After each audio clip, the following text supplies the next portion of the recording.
years of productivity, Tell America is honored tonight to have these very special guests with us. Melvin Butler and John Pickenet. Melvin, I'd like to start with you. We know the year was 1950, and you first landed in Korea. Let's pick up the story from that point. Well, we landed in Korea, and I think it was the last day of July and the 1st of August in Busan.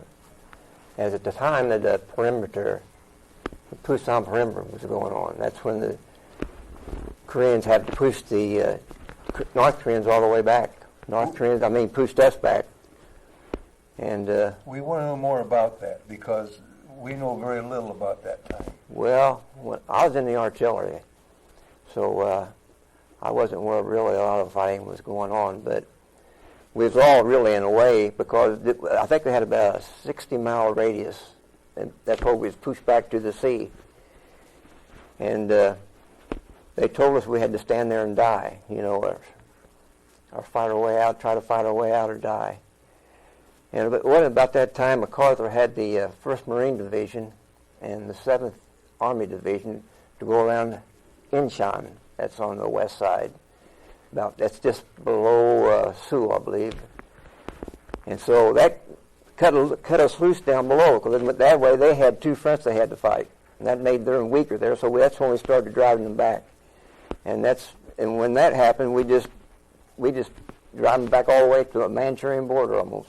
We got up the north to Manchurian border, and we thought, well, the war's going to be over now, I had a rifle I captured. It was a Korean rifle. I broke it down, put it in my duffel bag and all that stuff, and everybody. And one night, the Chinese decided to help the North Koreans out, and they came in a big force. There was just, I don't know how many divisions was in there, but they pushed us back so fast that we didn't even have time to really get ready for them. Right. And we got back to, they pushed us back to Kunari, and they surrounded us in the 2nd Division there. And we had to fight our way out of there. And on both sides, as we were fighting our way out on both sides of the mountains, they was dug in, and they was ready for us. And we was just like shooting galleries because we were going right down in the middle of the valley.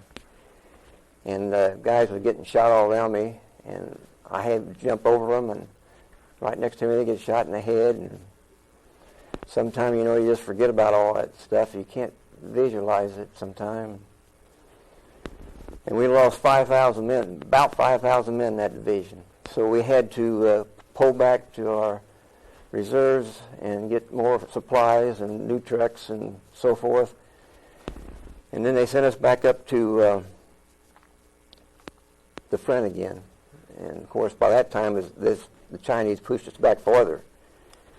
And the next battle we had was called Massacre Valley. And in that battle, we supported the South Koreans. I was in the artillery headquarters battery. We supported the South Korean army, and at night about 3 o'clock in the morning, the Chinese came in on them, and they just fled and left our line wide open. So they come through the artillery at night, and the enemy was running right by the side of it, and you didn't even know it, and they had fire tracers going all around, and people were crying, and the vehicles were all on fire, and the roads were all blocked on account of the vehicles. And about 6 of us guys jumped in the back of this deuce and a half, and when the driver got in, but they shot the driver. We had a guy on top of the machine gun. They shot him.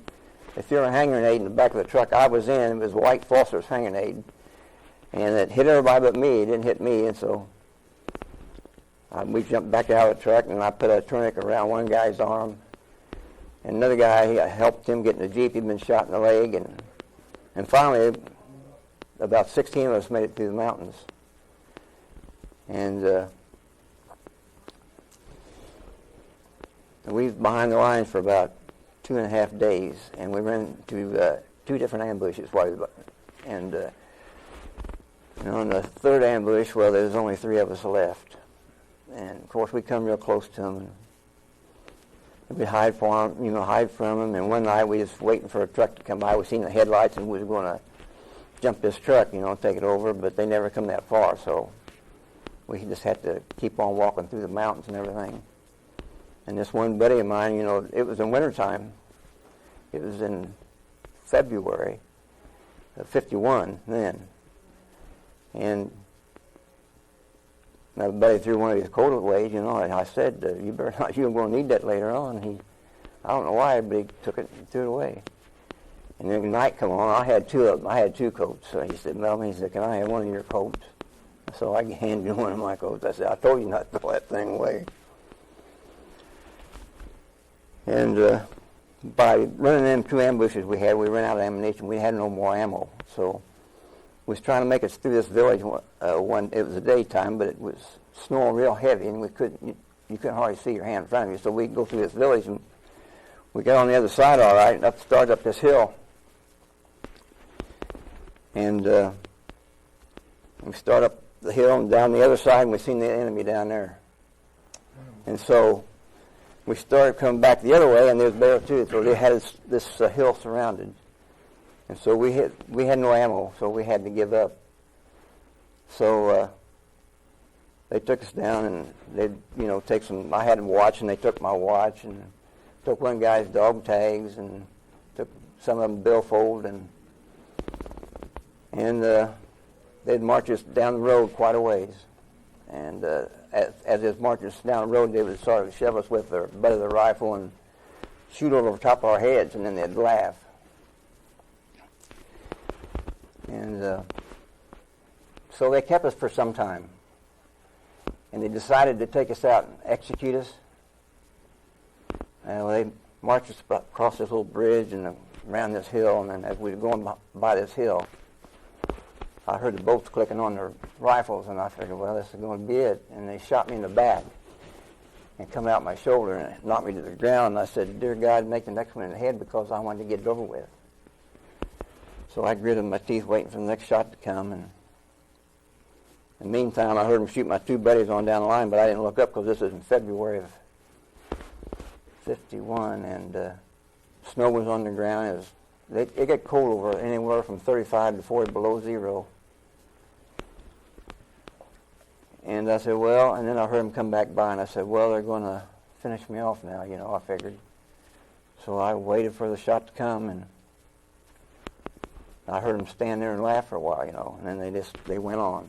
And so I just laid there, and this little dog got on top of me. There's a little dog there, and I don't know why somebody didn't eat him, because, it was hungry over there. And he looked me in the face and everything. I thought he was going to give me away. But I waited till it got dark. And I was going to try to make it back to our lines, but I didn't know how far it was. But I lost a lot of blood, and my feet began to freeze. I call it frozen. They call it frostbite. And so I would go on top of this hill. I went on top of this hill, and I found this foxhole already dug up there, and it had straw on the bottom of it, and it was partially covered. It was just a big enough hole to get down in there. So I stayed in there. The only time I'd get out of there would be at night. I would slide down the hill, because I couldn't walk no more. My feet were froze. And I'd crawl over this rice paddy. I don't know exactly how far it was, but the time I got done, my knees was even bleeding all the time because I crawled so much. So I broke the ice out of the rice paddy, filled my canteen up, and then I'd crawl back up. And I lost quite a bit of blood, and hadn't ate all the time, ate all that time. And I just told God, I said, I was going to lay here, just. Of course, before this happened, I'd get brave and I'd go out and look for something to eat. And I did find a package of coffee, and I just chewed on that coffee. And then this little dog come up my foxhole every once in a while. So he come up one time, he had a can in his mouth and had pork and beans in it, and had about 5 or 6. And I took it away from that dog and ate them beans. And like I said, I'd done that for 19 days, and I told God, well, I'm going to lay here and die. I'm tired.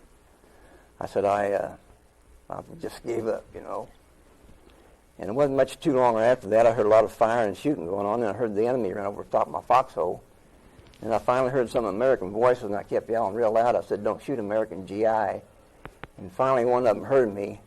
He stuck the barrel of this rifle that he had in his foxhole, and he said, "Let me see your face." So I showed him my face, and he said, "Get the heck out of there, man." He didn't say, he said something worse than that, but that's the way it goes. Yeah. And he pulled me out with my shirt collar and called a stretcher bearer to come pick me up. And in the meantime, while there was all this firing going on around me, he gave me some pork and beans to eat. And they was frozen. I was trying to eat them beans. I broke 2 spoons trying to eat them. Finally, the stretcher bearers come pick me up and loaded me on a Jeep and took me back. And the Jeep got stuck in a creek bed, and I didn't think it was ever going to get out of there. And so we finally got back to the first aid station, and they took me back to like a MASH unit. And then there I went to the hospital in Sewell, stayed there 2 or 3 days, I think. From there I went to Japan, stayed there about 2 weeks, and then they flew me to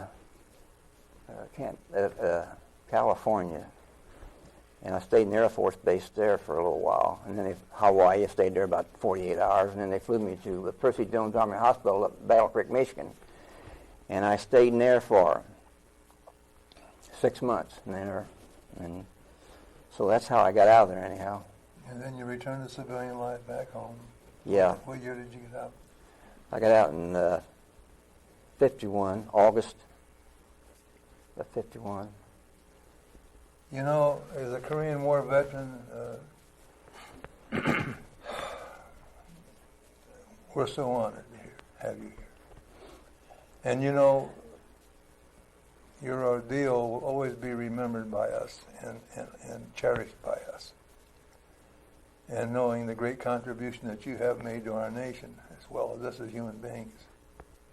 And we're so proud of the fact that you came here today and talk about this. I give credit to to the Lord Jesus Christ. Not that I'm better than the guys that didn't make it, but it's just one of those things that, you know, evil does these kind of things. People get killed, and I think the reason I come back is really to tell the story for them guys. One of myself, they're the heroes really, because they're the one that paid the ultimate price. You know, just like that guy didn't shoot me the second time, I don't know. And just like when I crawled on top of this hill, I found this foxhole. I didn't dig that foxhole. You know, I look back, it took me a long time to realize that, because when I was in that foxhole, I used to pray to him. I said, of course, I know about everybody praying in the service, but I'd tell him, when I get back, I'll do everything I can to serve you and to, you know, honor you. And of course, when I got back, I'd done everything the opposite. I'd done a lot of crazy things, and I imagine most guys did.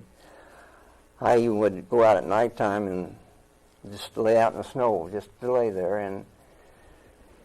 And I used to even, I hate to tell this sometimes, but I'd roll my window down in my car at night, and it's cold.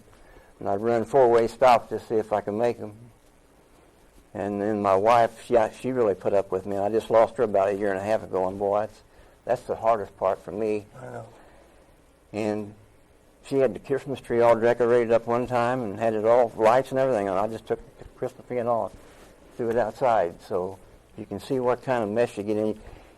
You don't know what causes that sometime, and you know, in our time they didn't have that PTSD stuff. And, you're right. And I know, like World War II guys, you know, we all spent a lot of our time in the VFW and drinking a lot, and I did drink a lot. That's understandable. And I was married 53 years, and my wife sure put up with a lot, and I think that's the reason she went first, to let me know how much valuable she was, I guess. But anyhow, right now I go out to the VA hospital twice a week to PTSD. And I enjoy that. I start, you know, talking about it. When I first went there, I cried a lot, but then I got over that. My mouth is dry. I know exactly what you're talking about. And but it helps me to go out there, really, because I talk to other guys. We understand one another. We don't have to talk about war stories. Right. We don't talk about war stories, but right. we have a camaraderie that we all understand each other, even though we don't talk about it. We understand one another, you know, and that means a lot. You know, the one thing that impressed me as being a member of our Chapter 259 is the priority that our POW is carrying. We have more than one, right? We have some most outstanding citizens in our chapter. And our mission has been only one thing, and that's to take care of our fellow man. And You need to tell a story for them guys that didn't make it back. yeah, I mean, you know, they say that forgotten war is not forgotten, but it is still forgotten. I know. It's still forgotten. I ask the kids, I go to school sometime, and I ask the kids, how much is in the history books about Korea? And some of them said nothing. And others said, well, they have a paragraph about like that. You go to the bookstore, you don't even find anything on Korea. Very little you do. Now you see why we And then when they talk about things, they World War I, II, Vietnam. Yes. And we're still forgotten. This is why we do this Tell America program, and why we've been so successful having people like you tell their stories. And believe me, one way or the other, 100,000 viewers or more are going to see this, and they're going to stop and think a minute. And I know that on behalf of us, we're honored to have you on this program. I'm honored to be a member of the same chapter you are. Well, thank you, Jim. I want to thank you for being here. And on this hill I was on, our own airplanes, you know, I was in this foxhole to come along and rocket it and shell it, and I could feel the whole thing moving. And I thought maybe Tom had something to do with that. Tom Gill? Yes. He might have just had you at the way. Yeah, you're right. I don't, but he wasn't there that same year, I guess. Well, God bless you. I want to thank you for being here. Thank you. And I'm going to look forward to seeing you at our next meeting. Okay. And I'm going to be very honored to say that I know Melvin Butler. Thank you. And now, ladies and gentlemen, I want to meet you to another hero just like this young man next to me. His name is John Pickenu. He's a combat medic. And John